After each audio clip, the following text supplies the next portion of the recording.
सुखद स्पर्श से शिला बनी सुंदर नारी। पद पंकज पावन शोक नशावन, पद रज की महिमा भारी। मैं नारी अपावन, मैं नारी अपावन, प्रभु जग पावन, पावनता का दान दिया।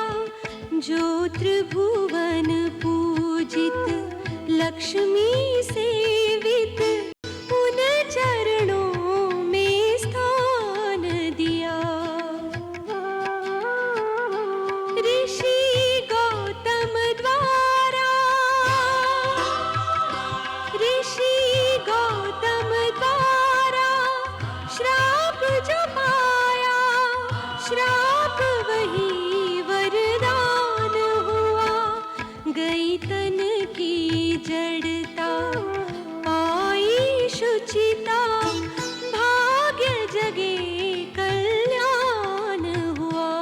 यही भांति सिधारी गौतम नारी, बार बार हरि चरण परी।